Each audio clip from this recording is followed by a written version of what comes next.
नमस्कार, ANB news देख रहे हैं आप और मैं हूं आपके साथ मुस्कान। स्वागत है आप सभी का एएनबी न्यूज के स्पेशल बुलेटिन में। आम आदमी पार्टी के नेता और राज्यसभा सांसद संजय सिंह ने प्रेस कॉन्फ्रेंस की। इस दौरान उन्होंने पीएम मोदी पर जमकर निशाना साधा। उन्होंने कहा कि देश का पीएम एक अनपढ़ आदमी है और ऐसा आदमी ऐसी मूर्खतापूर्ण फैसला ही लेगा। संजय सिंह ने कहा कि दिल्ली के लोकप्रिय सीएम जिनको दिल्ली की जनता ने 3 बार प्रचंड बहुमत देकर चुना है, पीएम उनसे डरते हैं और उनका बस एक ही मकसद रह गया है और वो है कि केजरीवाल को कोई काम करने से कैसे रोका जाए, चाहे सुप्रीम कोर्ट के जजमेंट के खिलाफ अध्यादेश लाना पड़े। उन्होंने कहा कि एक अनपढ़ आदमी देश का प्रधानमंत्री है तो वो इस तरह का फैसला लेगा कि जनता 2000 का नोट बैंक में जमा करेगी, पीएम उसे अडानी को दे देंगे। संजय सिंह ने कहा कि जब नोटबंदी हुई थी तब आप संयोजक अरविंद केजरीवाल ने कहा था कि नोटबंदी इस देश का सबसे बड़ा भ्रष्टाचार है। संजय सिंह ने कहा कि अडानी के देश के लोगों का पैसा खा रहा है, लेकिन पीएम मोदी यह बात जानते हुए भी खामोश बैठे हैं।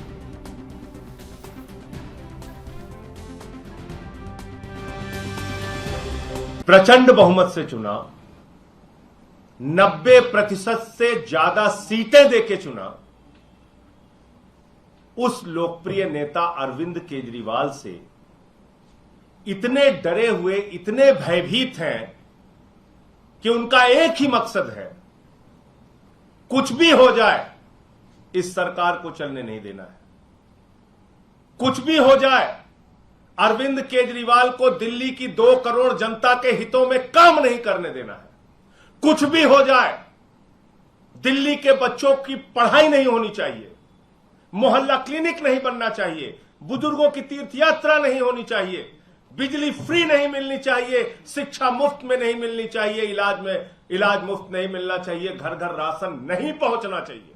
कुछ भी हो जाए, इन सारे कामों को रोकना है, क्योंकि दिल्ली की जनता ने यह अपराध कैसे कर दिया कि अपने बेटे को 90% सीट देकर मुख्यमंत्री बना दिया। इसको रोकना है। और कैसे रोका जा रहा है? 8 साल की लंबी लड़ाई चलती है।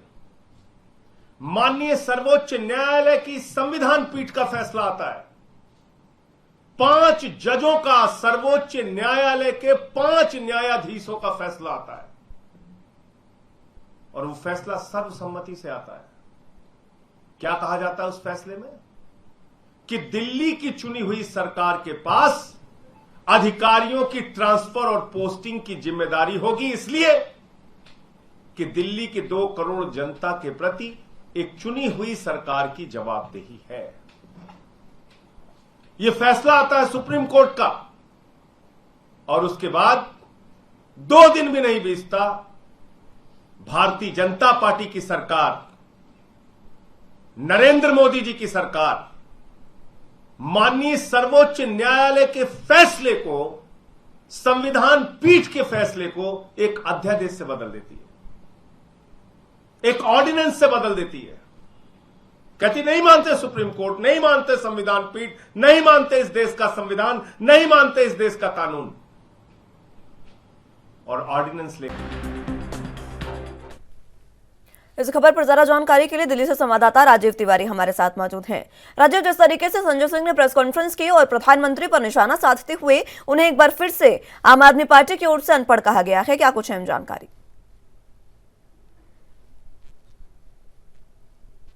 राज्यपाल की अब शिक्षाकालीन जो है बहुत ज्यादा देखने को मिल रही है, जिसकी वजह से कहीं ना कहीं आरोप प्रत्यारोप भी सामने आते नजर आ रहे हैं। कल संजय सिंह के द्वारा कहीं ना कहीं प्रेस वार्ता की गई थी, जिसके अंदर खुद कहीं ना कहीं प्रधानमंत्री को ये आलोचना के शब्द की इस्तेमाल किए गए, यहाँ तक कि ये भी कहा गया कि देश का जो प्रधानमंत्री है वो कहीं ना कहीं कहते हैं दिल्ली सरकार के कार्यों को रोकना चाहता है किसी भी तरीके से, चाहे वो शिक्षा के क्षेत्र के अंदर हो या फिर मोहल्ला क्लिनिक के द्वारा जो सुविधाएं मिल रही है वो हो, या फिर कहे जो जैसे बुजुर्गों को तीर्थ यात्रा कराई जा रही हो उसको रोकना चाहते हैं। लगातार इस तरीके के आरोप जो है वो केंद्र सरकार पर लगाए जा रहे हैं, क्योंकि केंद्र सरकार जिस तरीके से एक नया अध्यादेश लेके आई है उसको लेकर कहीं ना कहीं अब लड़ाई जो है आम आदमी पार्टी और भाजपा के बीच में बिल्कुल देखने को मिल रही है, जिसकी वजह से ये कहा जा रहा है कि केंद्र सरकार जो पहले भी राज्यपाल को अधिकार दे रही थी वही अधिकारों को सुप्रीम कोर्ट के द्वारा रोका गया था और सुप्रीम कोर्ट की 5 जजों की जो बेंच थी उसके फैसले के खिलाफ जो है अब नया अध्यादेश लेके आया गया है, जिसकी वजह से कहीं ना कहीं दिल्ली के विकास कार्य जो है वो रुक गए हैं और लगातार कहीं ना कहीं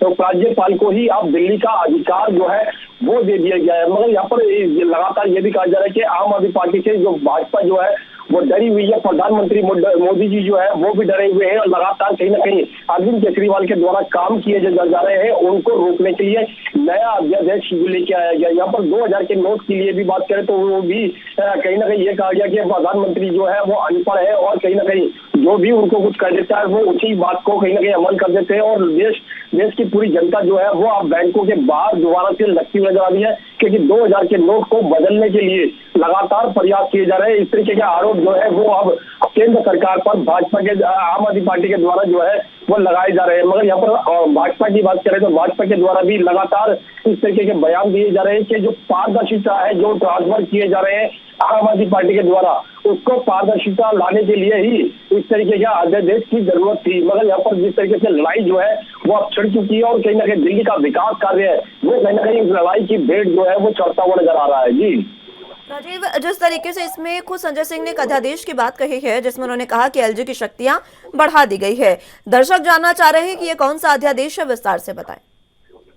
देखिए, यहाँ पर बात करें जिस तरीके से लगातार कहीं ना कहीं जो नया अध्यादेश लेके आए हैं केंद्र सरकार के द्वारा वो रातों रात लेके आए थे, क्योंकि जिस तरीके से परसों की बात करें तो वहां पर उस समय कहीं ना कहीं आम आदमी पार्टी के जो नेता थे वो कहीं ना कहीं राज्यपाल से मिलने पहुंचे थे फाइल मांगने को लेकर। सर्विस विभाग की जो फाइल थी वो रुकी हुई थी, उसको लेकर कहीं ना कहीं क्या उपराज्यपाल से मिले थे और उपराज्यपाल ने उस फाइल को देने के लिए सहमति भी जता दी थी। मगर रात में ही एकदम अध्यादेश लेके आया जाता है केंद्र सरकार के द्वारा, जिसके अंदर ये बताया गया कि जो उपराज्यपाल है वही अब इसका अधिकार रहेगा और कहीं ना कहीं जो पावर है वो कहीं ना कहीं सबसे ज्यादा उनके पास रहेगी, क्योंकि दिल्ली सरकार कोई भी कार्य करती है तो उसकी अनुमति के लिए कहीं ना कहीं उपराज्यपाल के साइन की जरूरत होगी। यानी कोई भी फाइल अगर पास करानी है तो उपराज्यपाल के साइन के बगैर नहीं हो पाएगी।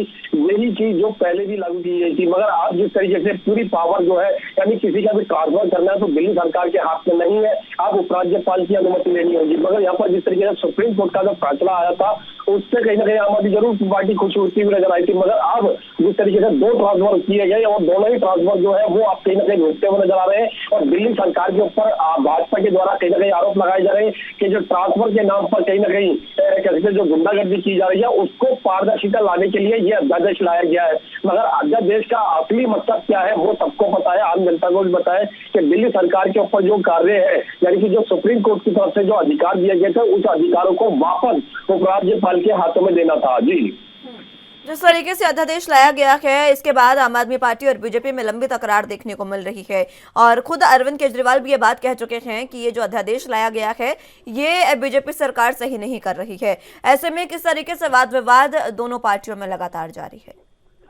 देखिए, यहाँ पर बात करें अध्यादेश को लेकर लगातार जो लड़ाई है वो अब बहुत ज्यादा छिड़ती नजर आ रही है। भाजपा के नेता की बात करें, मनोज तिवारी की बात करें, विजेंद्र सचदेवा की बात करें या फिर और बड़े नेताओं की बात करें, सभी की तरफ से इस अध्यादेश को अच्छा बताया जा रहा है और पारदर्शिता के लिए कहा जा रहा है कि दिल्ली सरकार जो ट्रांसफर के नाम पर जो अपने अधिकारों का गलत इस्तेमाल कर रही है उसको पारदर्शिता रखने के लिए इस अध्यादेश को लाया गया। मगर रातों रात अध्यादेश की लाने की जरूरत क्या थी, एकदम कानून पास क्यों किया गया, इस तरीके से सवाल जो है उसका जवाब जो है वो जनता जानना चाहती है। दूसरा यहाँ पर आम आदमी पार्टी की बात करें उनकी तरफ से भी लगातार आरोप लगाए जा रहे हैं कि रातों रात अध्यादेश लाने की जरूरत क्या थी।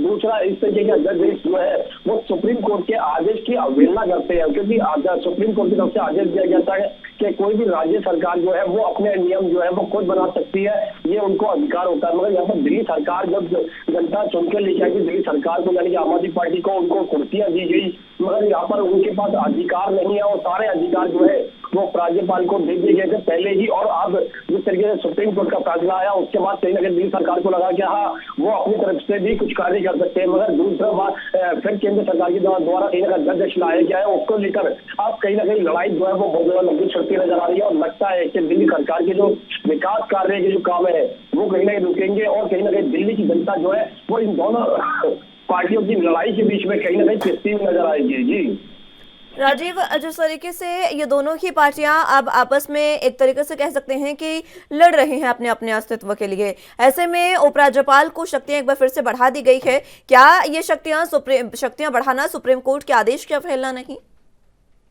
देखिए, यहाँ पर बात करें, यहाँ पर जिस तरीके से नया अध्यादेश लेके आए और जिस तरीके से उपराज्यपाल के हाथ में उनकी शक्तियां जो है वो बढ़ा दी गई है, क्योंकि पुलिस पावर उनके पास पहले थी, कानून व्यवस्था उनके पास पहले से था, मगर अब दिल्ली सरकार के जो अधिकार है वो भी कहीं ना कहीं उपराज्यपाल के हाथ में दे दिए गए हैं। दूसरा, ट्रांसफर करने की जो प्रक्रिया थी ट्रांसपोर्ट विभाग की तरफ से, यानी कि दिल्ली सरकार की तरफ से, वो भी अब कहीं ना कहीं पावर जो है वो सारी उपराज्यपाल के हाथ में है। मगर यहाँ पर जिस तरीके से सुप्रीम कोर्ट की तरफ से जो कानून पास किया गया था या फिर जो अधिकार दिल्ली सरकार को दिए थे, वो दिल्ली सरकार के जो अधिकार है अब कहीं ना कहीं उपराज्यपाल के हाथ में, जिससे कहीं ना कहीं उपराज्यपाल की जो पावर है वो बढ़ चुकी है। मगर अब कहीं ना कहीं दिल्ली सरकार के हाथ में सिर्फ एक ही रास्ता रह चुका है, वो दोबारा से सुप्रीम कोर्ट का दरवाजा खटखटाए और कहीं ना कहीं जो नया अध्यादेश है उसको कहीं ना कहीं कैंसिल करवाए। मगर अभी तक सुप्रीम कोर्ट के अंदर याचिका जरूर दी गई है, मगर अभी तक उसका कोई भी नतीजा जो है वो सामने नहीं आया। मगर यहाँ पर दिल्ली की जनता जो है वो इन दोनों की लड़ाई के बीच में कहीं ना कहीं तिसके नजर आ रही है और दिल्ली की जनता को ये नहीं समझ में आ रहा है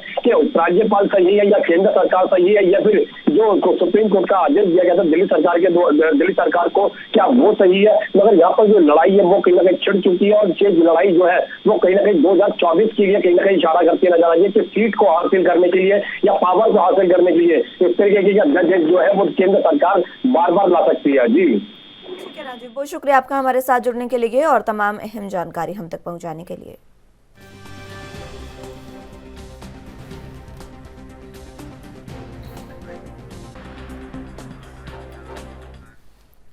उत्तर प्रदेश में नगर विकास और ऊर्जा मंत्री ए.के. शर्मा ने कहा है कि पर्यावरण के अनुकूल हमारी जीवन शैली हो और जलवायु परिवर्तन से निपटने के लिए व्यक्तियों के व्यवहार में परिवर्तन आए। इसके लिए केंद्र सरकार के मिशन लाइफ कार्यक्रम के पहल पर शहरों को साफ सुथरा, स्वच्छ और सुंदर बनाने के लिए योगी सरकार प्रदेश के सभी 762 निकायों में नोथ्रो आरआरआर सेंटर बना रखी है। आगे चलकर इसे सभी निकायों के प्रत्येक वार्ड में बनाया जाएगा। उन्होंने कहा कि ग्लोबल वार्मिंग का प्रभाव पर्यावरण के साथ साथ हम सभी के जीवन पर प्रभावित कर रहा है। प्रकृति का कम से कम दोहन कर हमें अपनी आवश्यकताओं को पूरा करना होगा। साथ ही अच्छे वातावरण के लिए अपने जीवन में रिड्यूस, रीयूज और रिसाइकिल को कार्य पद्धति को भी अपनाना होगा। उन्होंने कहा कि मिशन लाइफ कार्यक्रम की शुरुआत प्रधानमंत्री नरेंद्र मोदी ने 20 अक्टूबर 2022 को गुजरात में की थी, जिसके कार्यक्रम आज पूरे देश में चल रहे हैं। हमारे प्रदेश में भी 15 मई से 5 जून 2023 तक विशेष अभियान के रूप में संचालित किया जा रहा है।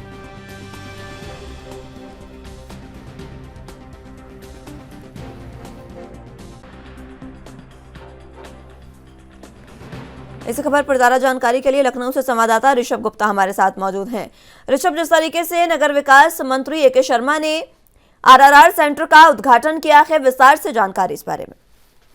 देखिए, आपको बता दें कि उत्तर प्रदेश के मुख्यमंत्री योगी आदित्यनाथ की मंशा है कि पूरा प्रदेश स्वस्थ, स्वच्छ और बेहतर बने। इसके लिए लगातार नगर विकास मंत्री और नगर विकास लगातार अच्छे से अच्छा, बेहतर से बेहतर करने के लिए लगातार काम कर रहा है। तो आज इसको लेकर लखनऊ शहर के 110 वार्डों में नाथ्रो RRR सेंटर खोले गए। अब इन सेंटरों में 11 तरह के बैंक भी स्थापित किए हैं, जिनमें book bank, school dress bank, footwear bank, आम की गुठली बैंक, कपड़ा बैंक, थैला बैंक, बर्तन बैंक, ऐसे तमाम बैंक खोले गए हैं। जिसको लेकर देखिए आम आदमी, अब उत्तर प्रदेश के नगर विकास मंत्री की मंशा है कि लगातार पार्कों में कोई हर प्रकार के नए इन्वेंशन किए जाए, जिससे पर्यावरण प्रदूषित ना हो। ऐसी चीजें की जाए जिससे पर्यावरण को प्रदूषण ना हो और आम जनमानस को ज्यादा से ज्यादा इसका लाभ मिले। इसके लिए देखिए लखनऊ की विशेषता मलियाबाद के कारण आम का एक बड़ा बाजार है।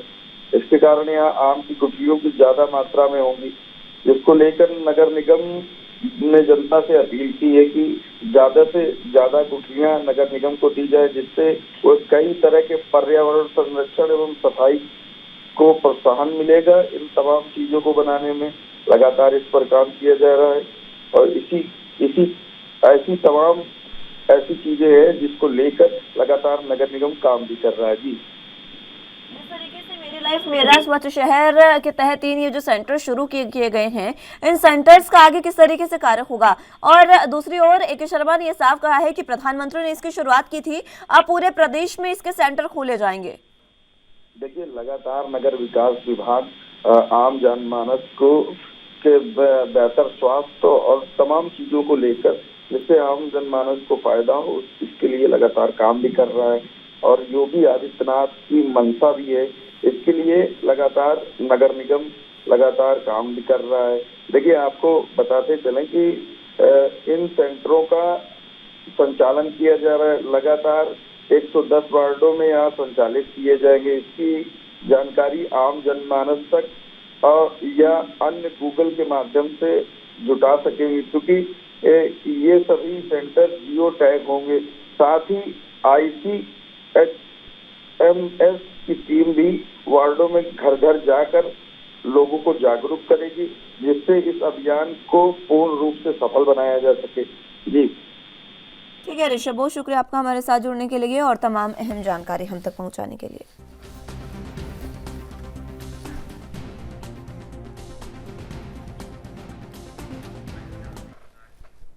पंजाब के मुख्यमंत्री भगवंत मान के नेतृत्व वाली पंजाब सरकार राज्य भर में धान की सीधी बुआई के लिए 20 से 31 मई तक 8 घंटे बिजली सप्लाई यकीनी बनाएगी। पंजाब के बिजली मंत्री हरभजन सिंह ETO ने ये जानकारी देते हुए बताया कि धान की सीधी बुआई के लिए हर कृषि फीडर को वैकल्पिक दिन अनुसार 8 घंटे बिजली सप्लाई दी जाएगी। उन्होंने बताया कि अंतर्राष्ट्रीय सरहदी क्षेत्र ग्रुप को सुबह 9 बजे से शाम 5 बजे तक निर्विघ्न 8 घंटे बिजली सप्लाई दी जाएगी। उन्होंने बताया कि DSR क्षेत्रों को ग्रुपों में बांटा गया है और सुबह 7 बजे से शाम 5 बजे तक 8 घंटे की सप्लाई दी जाएगी। हालांकि कपास के क्षेत्र के फीडरों को कपास की बुआई के लिए रोजाना 8 घंटे बिजली सप्लाई मिलती रहेगी। कैबिनेट मंत्री ने आगे कहा कि राज्य सरकार भूजल को बचाने के लिए किसानों को धान की सीधी बुआई के लिए उत्साहित कर रही है और उन्होंने कहा कि जहां राज्य सरकार सीधी बुआई करने वाले किसानों को 1500 रुपए प्रति एकड़ सम्मान राशि के तौर पर दे रही है, तो वहीं निर्विघ्न 8 घंटे बिजली सप्लाई देना भी यकीनी बना रखी है।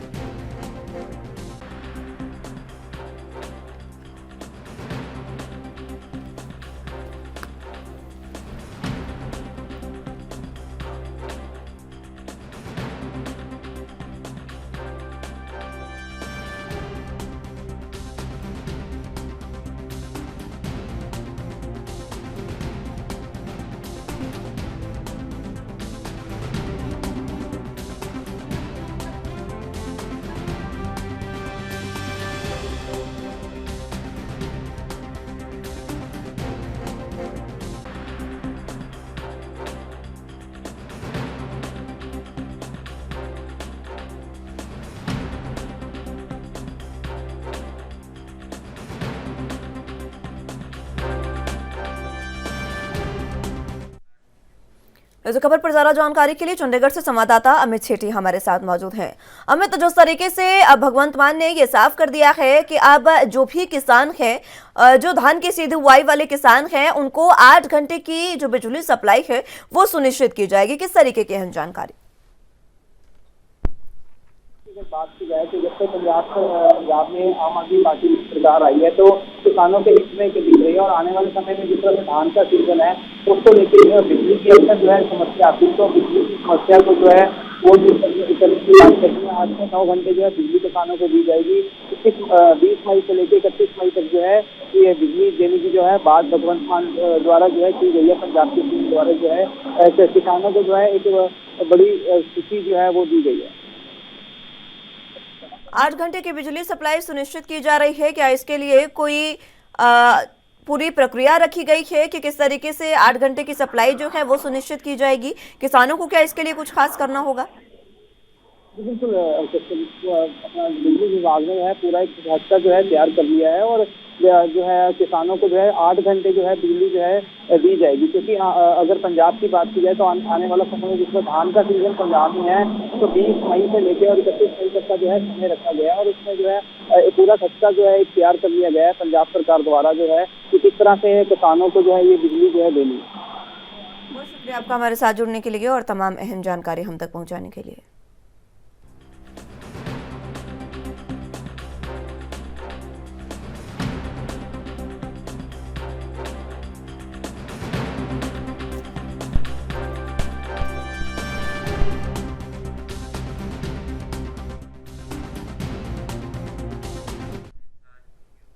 पंजाब के मुख्यमंत्री भगवंत मान ने कहा कि देश में लोकतंत्र के कत्ल के अक्षम्य गुनाह से बीजेपी की समूची लीडरशिप के हाथ रंगे हुए हैं। मुख्यमंत्री ने कहा कि भगवा पार्टी ने गैर लोकतांत्रिक ढंग से विरोधी पक्षों की आवाज को दबाकर लोकतंत्र की मूल भावना को गहरी चोट पहुंचाई है। उन्होंने कहा कि इन नेताओं ने देश में लोकतंत्र की मर्यादा को अपूरणीय क्षति पहुंचाई है, जो समूचे देश और यहाँ के लोगों के लिए बहुत घातक है। भगवंत मान ने कहा कि अगर भारत के संविधान में ऐसे अक्षम्य अपराध के लिए कोई सजा की व्यवस्था होती तो बीजेपी की समूची लीडरशिप फांसी के फंदे पर लटकी होनी थी। मुख्यमंत्री ने आगे कहा कि गलत और संकुचित सोच वाले इन नेताओं ने लोकतंत्रीय मूल्यों का नुकसान करके भारतीय संविधान के सरपरस्तों विशेषकर बाबा साहेब डॉक्टर BR अम्बेडकर का घोर निरादर किया है। उन्होंने कहा कि इससे देश के लोकतंत्रीय ढांचे और भारतीय संविधान में अटूट आस्था रखने वाले हर देशवासी के मन को गहरी ठेस पहुंची है। भगवंत मान ने कहा कि देश के लोग बीजेपी को इस घिनौनी हरकत के लिए कभी भी माफ नहीं करेंगे और उनको मुंह तोड़ जवाब देंगे।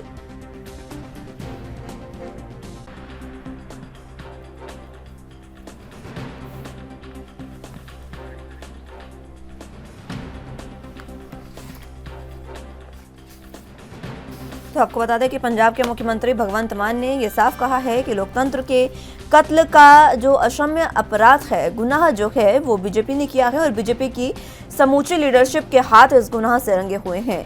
मुख्यमंत्री भगवंत मान ने कहा कि भगवा पार्टी ने गैर लोकतांत्रिक ढंग से विरोधी पक्षों की आवाज को दबाकर लोकतंत्र के मूल भावना को गहरी चोट पहुंचाई है।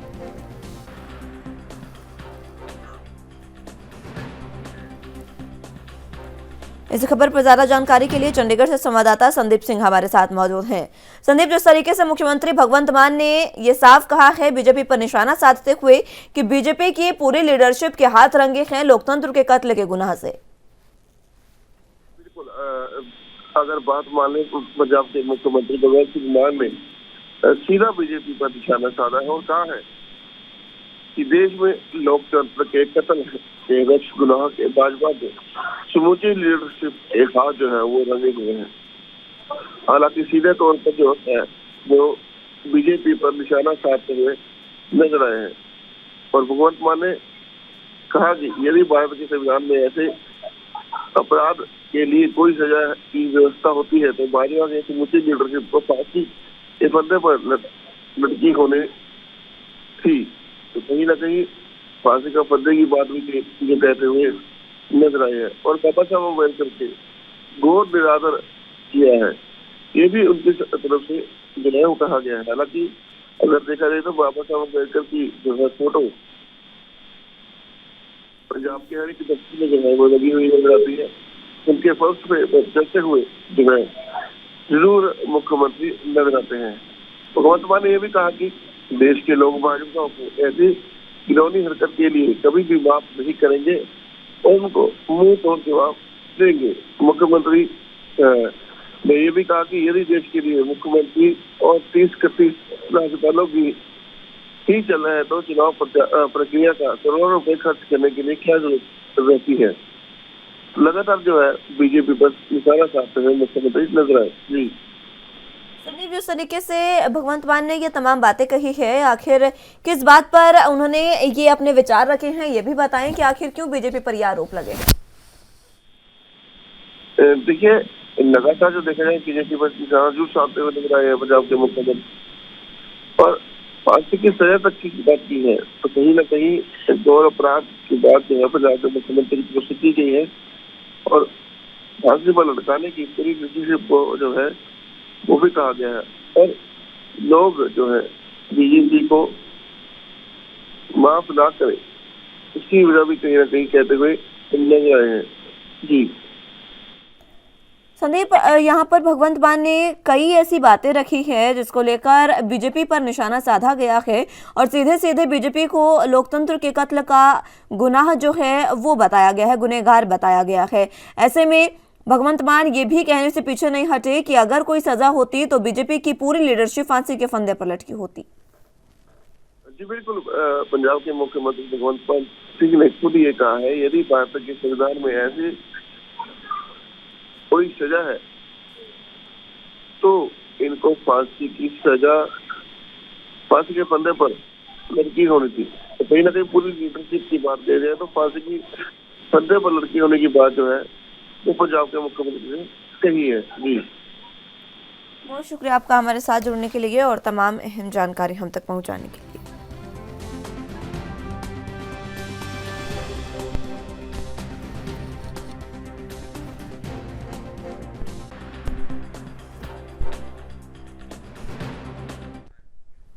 एनसीबी के पूर्व जोनल डायरेक्टर समीर वानखेड़े से सीबीआई ने शनिवार को 5 घंटे से ज्यादा समय तक पूछताछ की।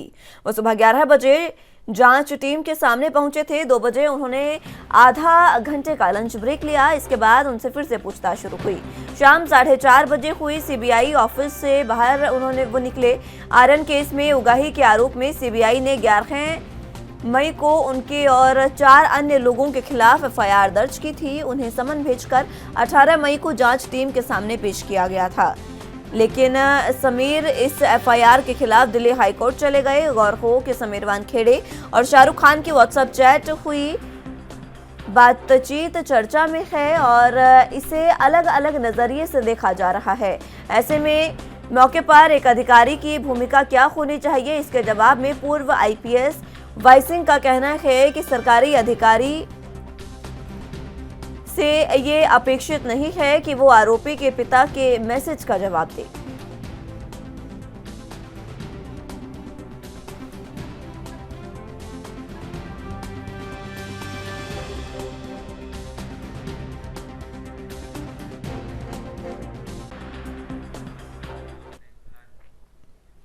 इस खबर पर ज्यादा जानकारी के लिए मुंबई से संवाददाता सत्यप्रकाश सोनी हमारे साथ मौजूद हैं। सत्यप्रकाश, जिस तरीके से समीर वानखेड़े से कल 5 घंटे से ज्यादा समय तक पूछताछ हुई, इस पूछताछ में क्या कोई खास बात निकलकर सामने आई है?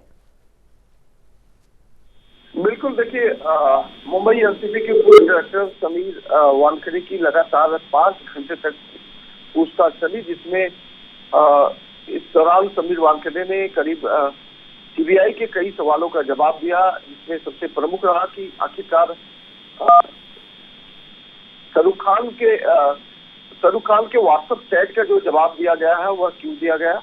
इसके अलावा तमाम जो आर्यन खान को ड्रग्स सप्लाई करने और ड्रग्स मामले के अलावा आर्यन खान को गिरफ्तारी के समय जिस तरह से कुछ प्राइवेट लोग जो है अपनी कार में बिठा कर लेके गए, उन तमाम सवालों के साथ साथ 25 करोड़ रुपए की जो मांगनी की गई थी उस पर इस पूरे मामले में पूछताछ हुई। हालांकि सीबीआई के सामने समीर वानखेड़े ने करीब पहले सेशन में उन्होंने करीब 3 घंटे का जवाब दिया, उसके बाद आधे घंटे का उन्होंने लंच ब्रेक मांगा। लंच ब्रेक के बाद फिर समीर वानखेड़े आए और इस दौरान उन्होंने सीबीआई के सामने अपने जवाब पेश किए। खास बात यह है कि समीर वानखेड़े को अब गिरफ्तारी का डर नहीं है, क्योंकि मुंबई हाई कोर्ट ने उन्हें कल तक के लिए गिरफ्तार न करने का आदेश दिया है। ऐसे में लगातार पूछताछ अभी जारी है। एक बार फिर से समीर वानखेड़े सीबीआई दफ्तर पहुंचेंगे और अपने तमाम सवालों का जवाब जो है सीबीआई को देंगे। आज भी सीबीआई के सामने पहुंचने वाले हैं समीर वानखेड़े। क्या सीबीआई के सवालों की लिस्ट जारी हुई है कि कौन से सवाल आज पूछे जाएंगे? क्योंकि कल भी लंबे समय तक पूछताछ हुई है जिसमें बड़े खुलासे हुए हैं। सीबीआई के पास कम से कम 40 सवालों की लिस्ट है, जिसमें आर्यन खान को ड्रग्स प्लान के साथ साथ आर्यन की गिरफ्तारी, आर्यन खान के पिता से बातचीत, आर्यन खान के मैनेजर से बातचीत के अलावा कुछ प्राइवेट लोग जो शामिल हुए थे उनका क्या रोल है, क्या भूमिका है, इस पर सवाल। इसके अलावा एक बतौर एनसीबी के जोनल डायरेक्टर होते हुए भी इस तरह से किसी को प्लान कर या फिर किसी को जो है छोड़ने के एवज में इतने करोड़ों रुपए की मांग करना कहाँ तक वाजिबी, तमाम सवालों का जवाब जो है समीर वानखेड़े को देना किया एग्जाम में। अगर कल की बात करें तो कौन से सवाल सीबीआई ने कल पूछे थे और उनका जवाब क्या सामने आया है समीर वानखेड़े की तरफ से? देखिए, समीर वानखेड़े ने मीडिया के सामने तो कुछ नहीं बोला, लेकिन उन्होंने एक बात जरूर कही, सत्यमेव जयते। उसके बाद वह निकले और मुंबई के दादर सिद्धिविनायक मंदिर में दर्शन किए। इसके अलावा जिस तरह से सीबीआई लगातार उनसे सवाल पूछ रही कि आखिरकार आर्यन खान के साथ जो घटना हुई, जबकि उनके पास ड्रग्स नहीं मिला था, फिर भी उनकी गिरफ्तारी हुई, करीब 21 दिन बाद उन्हें जमानत मिला, तो तमाम चीजें हैं जो समीर वानखेड़े को इस पर जवाब देना है।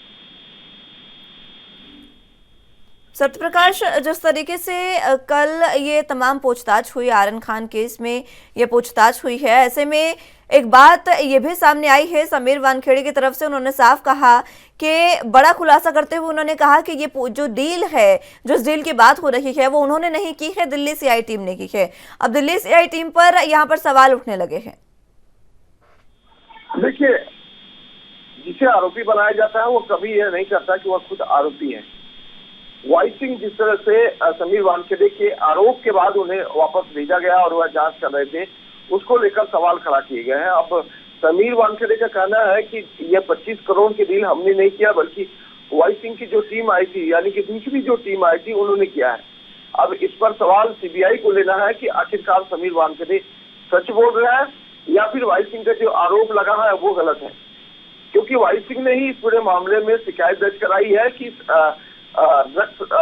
इंटीरिया ड्रग्स मामले में जो गिरफ्तारियां हुई है उसमें कई तरह की अनियमितताएं हैं, कई तरह की त्रुटियां पाई गई है, जिसमें पैसे की लेन देन का भी मामला सामने आया है। सीसीटीवी फुटेज के आधार पर लगातार शुरुआती दौर में जांच कर रहे थे। उस दौरान भी ये पाया गया कि काफी ऐसे लोग जो प्राइवेट है, IRS से जुड़े एनसीबी से जुड़े नहीं है, लेकिन फिर भी एनसीबी के जोनल डायरेक्टर समीर वानखेड़े के संपर्क में रहकर इस तरह से प्राइवेट रहकर काम करते हैं। तो एक बड़ा सवाल होता है कि आखिरकार प्राइवेट लोगों का एनसीबी में क्या काम। तो इस तरह के सवाल है जो सीबीआई को लेना है और आरोप तय करने हैं। कई ऐसे सवाल हैं और कई आरोप है जो तय होने हैं, लेकिन क्या इसमें, क्योंकि शाहरुख खान के साथ एक चैट भी वायरल हो रही है, उस चैट की क्या भूमिका इस पूरे केस में इस समय देखी जा रही है? क्या शाहरुख खान से भी पूछताछ हो सकती है? बिल्कुल, देखिए, अगर आरोपी को आरोपी बनाना है तो तमाम तथ्यों आधारों को खंगालना पड़ेगा। ठीक वैसे ही अगर सीबीआई चाहेगी तो शाहरुख खान से भी यह चैट पर बातचीत कर सकती है, क्योंकि चैट में सीधे तौर पर देखा जा रहा है कि शाहरुख खान कई बार जो है समीर वानखेड़े का धन्यवाद अदा कर रहे हैं, कई बार जो है समीर वानखेड़े को गाइडलाइंस भी दे रहा है, जिसमें समीर वानखेड़े जो है उनके सवालों का जवाब भी देते नजर आ रहा है। तो ऐसे में वाई सिंह का कहना, जो वर्तमान जोनल डायरेक्टर है, उन्होंने तभी ये कहा था कि इस तरह से किसी भी आरोपी के पिता से सवाल जवाब करना या उनका जवाब देना, ये किसी भी सरकारी अधिकारी के लिए संवैधानिक नहीं माना जाएगा, ये गलत बात है। तो ये सारी चीजें हैं जिस पर जो है अब समीर वानखेड़े ही अपना आखिरी जवाब देकर पर्दा उठा सकते हैं। किन किन धाराओं के तहत अगर बात की जाए तो समीर वानखेड़े पर केस लगा है? क्योंकि धोखाधड़ी और रंगबाजी के साथ साथ कई अन्य धाराएं हैं जिस पर सीबीआई ने इस पर केस दर्ज किया है। देखिए, आप सरकारी कर्मचारी हैं, अधिकारी हैं, और आपको यह चीजें बिल्कुल सही नहीं लगनी चाहिए, क्योंकि आप तो पहली बार आपने किसी के साथ चीटिंग की है, फोर्जरी की है, उसके बाद रंगबाजी एक्सटॉर्शन का मामला दर्ज किया हुआ है, उसके बाद IT एक्ट आपने किसी के आरोपी के पिता के साथ मोबाइल पर आपने व्हाट्सएप चैट के जरिए तमाम सवालों का जवाब दिया, जिसमें IT एक्ट सेक्शन लगता है। इसके अलावा कुछ लोगों को धमकाया भी गया है, जिसमें थ्रेटनिंग का भी केस होगा। तो ऐसे तमाम सेक्शंस लगाए गए हैं जो समीर वानखेड़े के लिए काफी मुसीबत बन सकते हैं। ऐसे में क्या समीर वानखेड़े का कोई भी बयान सामने आया है? क्योंकि कल जब वो निकले तो मीडिया भी उनसे बातचीत करना चाह रही थी, हालांकि मीडिया से उन्होंने कोई खास बात की नहीं है, लेकिन क्या बाद में उनका कोई बयान सामने आया, किस तरीके की पूछताछ रही? बिल्कुल, देखिए, समीर वानखेड़े का एक ही जवाब है, सत्यमेव जयते। सच्चाई सामने आ जाएगी जिससे सब पर्दा उठ जाएगा। बहुत शुक्रिया आपका हमारे साथ जुड़ने के लिए और तमाम अहम जानकारी हम तक पहुंचाने के लिए।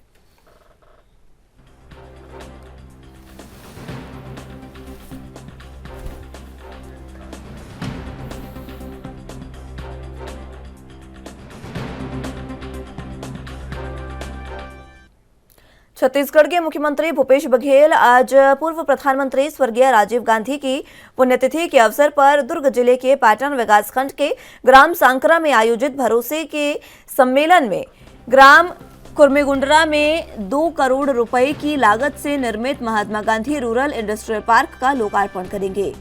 लगभग 3 एकड़ क्षेत्र में विकसित इस ग्रामीण औद्योगिक पार्क में हेल्दी स्नैक्स मैन्युफैक्चरिंग यूनिट, बकरी पालन यूनिट और नर्सरी यूनिट की स्थापना की गई है। कुर्मीगुंडरा रीपा में 2 डोमशेड महिला और पुरुष के लिए 2 शौचालय, अप्रोच रोड चारों ओर बाउंड्री वॉल से घेरे का निर्माण किया गया है। रीपा के अंदर एक प्रशासनिक क्षेत्र का निर्माण किया गया है जिसमें बकरी सुविधा और बैंकिंग सुविधा हेतु कियोस्क, इंटरनेट सुविधा और वाईफाई कनेक्शन और राज्य शासन की योजनाओं की जानकारी भी हेल्प डेस्क बनाई गई है।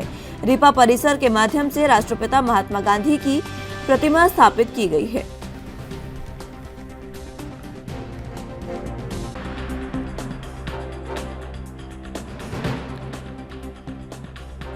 तो आपको बता दें कि छत्तीसगढ़ में आज मुख्यमंत्री भूपेश बघेल कई कार्यक्रमों में शिरकत करने जा रहे हैं। पूर्व प्रधानमंत्री राजीव गांधी की पुण्यतिथि आज है और उनकी पुण्यतिथि पर Mahatma Gandhi rural industrial park का लोकार्पण आज मुख्यमंत्री भगवंत मान करेंगे और साथ ही साथ कई अन्य कार्यक्रमों में शिरकत करेंगे। इससे पहले राजीव गांधी को श्रद्धांजलि भी देंगे मुख्यमंत्री भूपेश बघेल। इसके बाद सांकरा में आयोजित भरोसे के सम्मेलन में कुर्मीगुंडरा में 2 करोड़ रुपए की लागत से निर्मित Mahatma Gandhi rural industrial park का लोकार्पण भी करेंगे। लगभग 3 एकड़ क्षेत्र में विकसित इस ग्रामीण औद्योगिक पार्क में हेल्दी स्नैक्स मैन्युफैक्चरिंग यूनिट, बकरी पालन यूनिट और नर्सरी यूनिट की स्थापना की गई है। कुर्मीगुंडरा रीपा में 2 डोमशेड महिला और पुरुष के लिए 2 शौचालय, अप्रोच रोड चारों ओर बाउंड्री वॉल के घेरे का निर्माण भी किया गया है।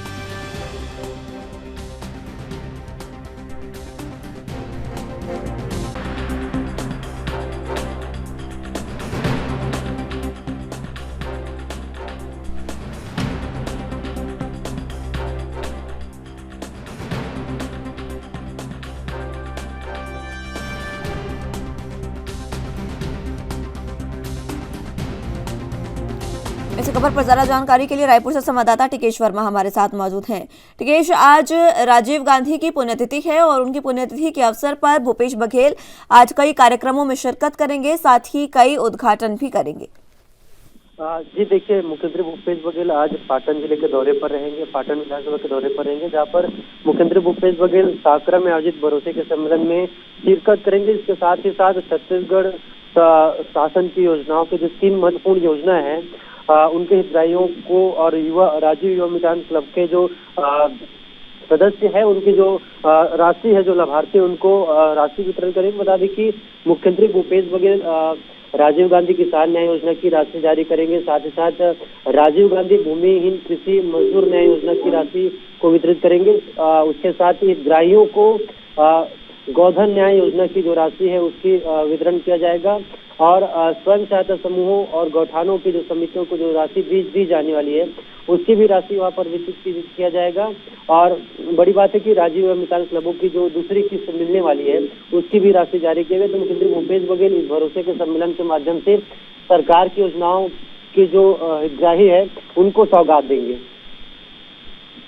ऐसे में 2 डोमशेड महिला और पुरुषों के लिए शौचालय, अप्रोच रोड और बाउंड्री वॉल के घेरे का निर्माण भी किया जाएगा। कई ऐसे कार्यक्रम हैं जिसमें आज मुख्यमंत्री शिरकत करने वाले हैं और कई उद्घाटन भी करेंगे।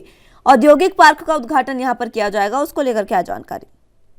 जी निश्चित तौर पर मुख्यमंत्री भूपेश बघेल लगातार मिनी माता महतारी जतन योजना के अंतर्गत 170 हितग्राहियों को 34 लाख रुपए की सहायता राशि जारी करेंगे। इसके साथ ही मुख्यमंत्री नूनी सशक्तिकरण योजना के अंतर्गत 58 हितग्राहियों को 11,60,000 रुपए के जो योजना है उसकी राशि जारी करेंगे। साथ ही साथ समाज कल्याण विभाग की योजना के अंतर्गत 6 हितग्राहियों को मोटराइज्ड ट्राईसाइकिल, साथ साथ 5 हितग्राहियों को ट्राईसाइकिल वितरित किया जाएगा। तो मुख्यमंत्री भूपेश बघेल लगातार योजनाओं की बारिश कर रहे हैं और जिस तरीके से आज की जो कार्यक्रम है, चाहे वो कई योजनाओं की बात हो, तो उसको लेकर भी मुख्यमंत्री भूपेश बघेल लोगों को सौगात देते हुए नजर आएंगे। और विभिन्न जो योजना है, साथ ही साथ वहाँ पर जो उद्घाटन करना है मुख्यमंत्री भूपेश बघेल को, वो भी आज देखने को मिलेगी।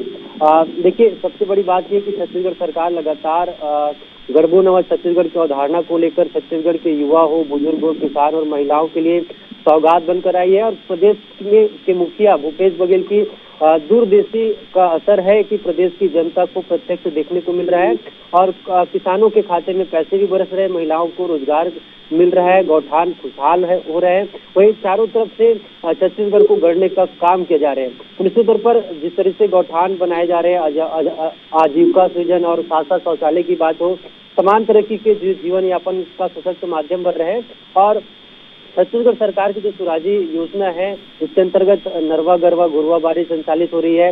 योजना के ग्रामीण महिलाओं को की जिंदगी भी बदल रही है।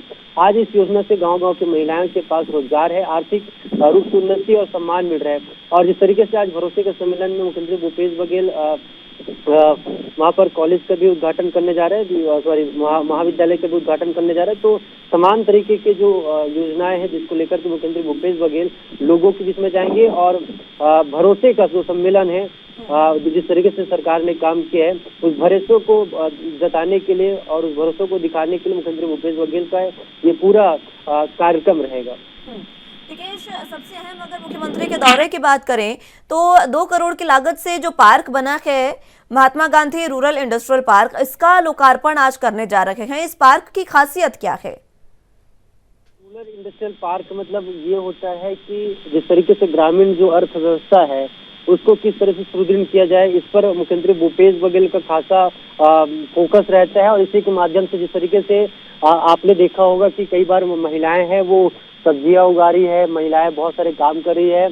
और जिस तरीके से जैसे एक एग्जांपल देता हूँ, टमाटर की अगर खेती होती है तो टमाटर की जो पूरा जैसे टमाटो सॉस बनता है, तो उसको लेकर के कहीं ना कहीं एक ही जो रूरल इंडस्ट्रियल पार्क है वहाँ पर जो इंडस्ट्री जो स्थापित करने की बात हो रही है, चाहे वो टोमेटो को साथ से पैकिंग के लेकर हो, चाहे वो मार्केट तक ले जाने की बात हो, तो तमाम तरह की जो व्यवस्था है वो रूरल इंडस्ट्रियल पार्क में होती है। तो महिलाएं सशक्त हो रहे, ग्रामीण अर्थव्यवस्था मजबूत हो रहे हैं। इसी को लेकर के मुख्यमंत्री भूपेश बघेल की दूरदर्शी अवधारणा है उसको लेकर काम हो रहा है। और निश्चित तौर पर एक बड़ा इम्पैक्ट कांग्रेस के जो पूर्व राष्ट्रीय अध्यक्ष रहे राहुल गांधी, वो लगातार ये कहते रहे कि छत्तीसगढ़ में वो काम हो रहा है जो हमने वादे किए थे, लोगों को रोजगार मिल रहा है, साथ साथ लोग आज जो प्रोडक्ट है उसका मैन्युफैक्चरिंग भी अपने हाथों से कर रहे हैं। तो कहीं ना कहीं अब लोग जो जिस काम को लेकर मुख्यमंत्री भूपेश बघेल उतरे थे वो पूर्णतः होती दिखाई दे रही है। जी, एक हेल्प डेस्क का भी निर्माण किया गया है जिसमें तरह तरह की सुविधाएं और योजनाओं की जानकारी दी जा रही है आम लोगों को। इस हेल्प डेस्क की क्या भूमिका है? भूमिका ये है कि मैंने साफ तौर पर ये कहा है कि भरोसे का सम्मेलन ये है कि हितग्राहियों को तो सौगात देना ही देना है, लेकिन शासन की जो योजनाएं हैं उनके बारे में लोगों को बताना है कि सरकार किन किन कौन कौन सी योजनाएं चलाई जा रही। इसको निश्चित तौर पर ये कहा जा सकता है कि लोगों में शासन की योजनाओं को लेकर जागृति लाने का प्रयास है कि शासन की ओर से कौन कौन से योजनाएं संचालित की जाती है और लोगों को उनसे क्या कुछ फायदे हो सकते हैं, कैसे इन योजनाओं से जुड़ सकते हैं और इसका लाभ कैसे ले सकते हैं, ताकि जो शासन योजनाएं चला रहे मुख्यमंत्री भूपेश बघेल लगातार ग्रामीण अर्थव्यवस्था पर जोर दे रहे हैं, ग्रामीणों पर जोर दे रहे हैं, गांव पर जोर दे रहे हैं। तो इससे साफ तौर पर यह है कि गांव के लोगों को समझाना कि शासन क्या कुछ कर रही है और शासन आपके लिए क्या कुछ सोच रही है। तो ये हेल्प डेस्क यही काम करेगा कि शासन की योजनाओं को लोगों तक पहुंचाने का काम करेंगे। बहुत सारे स्टॉल भी लगाए गए हैं जहाँ पर लोगों को समझाएंगे तमाम तरीके के। जो हमने कल कलेक्टर से भी बात किया तो उनका साफ तौर पर ये कहना है कि तैयारी पूरी तरीके से है और तमाम तरीके की जो व्यवस्था है, शासन की योजनाओं की व्यवस्था है, उसको लोगों तक पहुँचाने के लिए पूरी जो व्यवस्था है वो किया गया है। ठीक है टिकेश, बहुत शुक्रिया आपका हमारे साथ जुड़ने के लिए और तमाम अहम जानकारी हम तक पहुँचाने के लिए।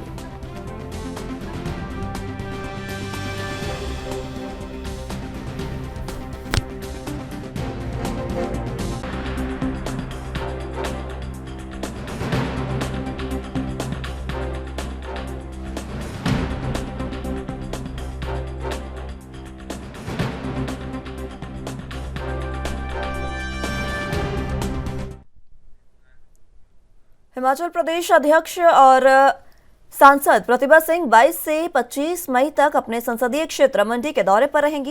इस दौरान वो मंडी, कुल्लू और लाहौल स्पीति के दौरे पर रहेंगी। वो संसदीय क्षेत्र में चल रहे विकास कार्यों की अधिकारियों के साथ समीक्षा बैठक भी करेंगी। कुछ योजनाओं के शिलान्यास और उद्घाटन भी इस दौरान वो करती नजर आएंगी। प्रदेश कांग्रेस महासचिव अमितपाल सिंह ने यह बताया है कि प्रतिभा सिंह 22 मई को दोपहर बाद 3 बजे शिमला से मंडी के लिए रवाना होंगी। इस दौरान रात्रि विश्राम मंडी परिधि गृह में रहेगा। 23 मई को प्रतिभा सिंह मंडी में दिशा की बैठक की अध्यक्षता करने के बाद मनाली रवाना होंगी। इस दौरान वो कुल्लू की पंचायत गाखर के सेऊ बाग में सांसद निधि से बनने वाले ग्राम हट का शिलान्यास करने के बाद एक पार्क और अमृत सरोवर लोगों को समर्पित करेंगी। रात्रि विश्राम मनाली में होगा। 24 मई को प्रतिभा सिंह 9 बजे परिधि गृह मनाली से लाहौल स्पीति रवाना होंगी।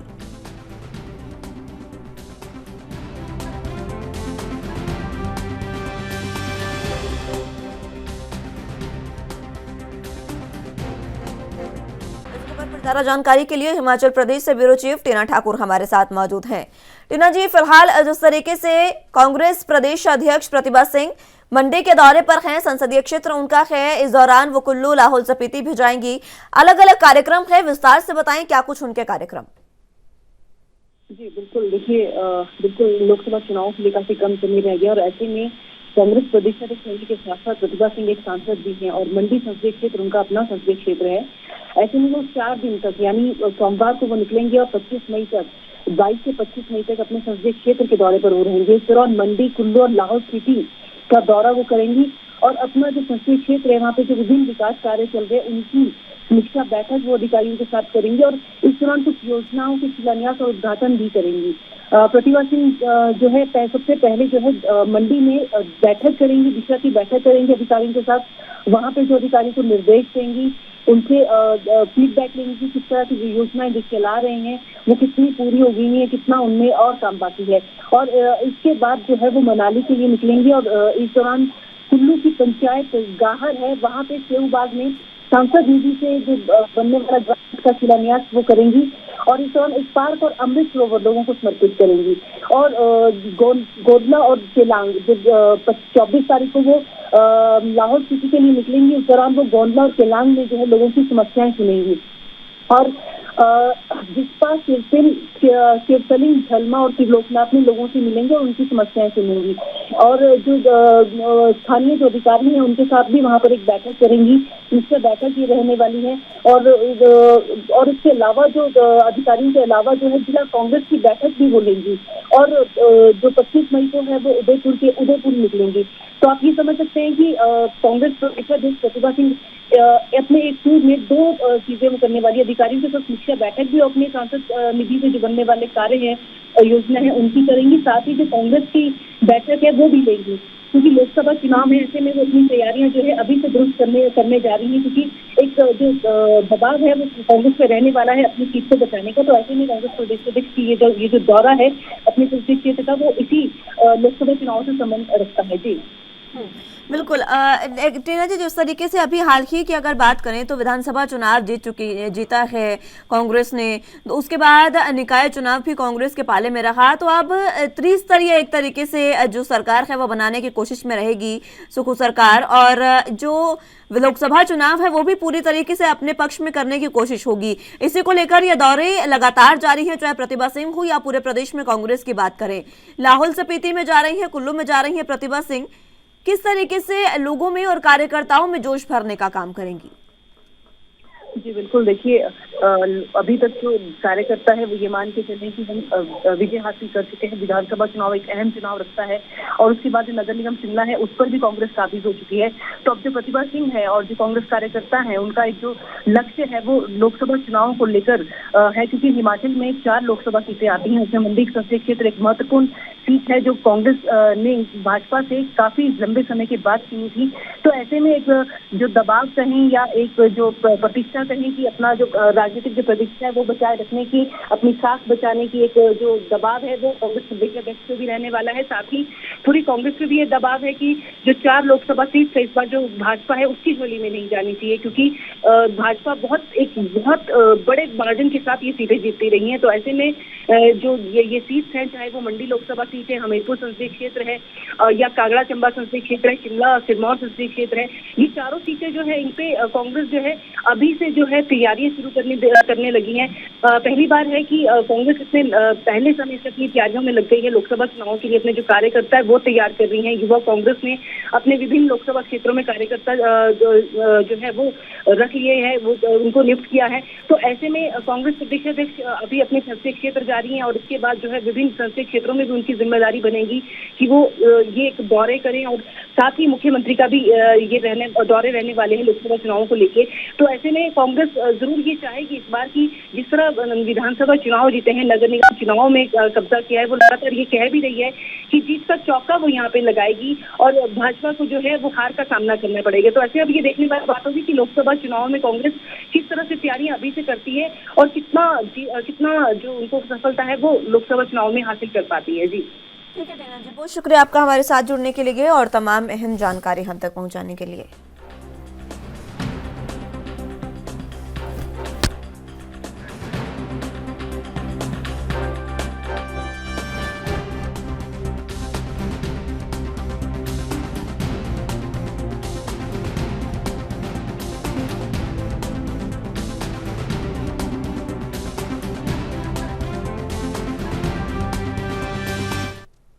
फिलहाल के लिए राजधानी लाइव में मेरे साथ बस इतना ही। तमाम अहम खबरों के लिए आप देखते रहिए ANB न्यूज।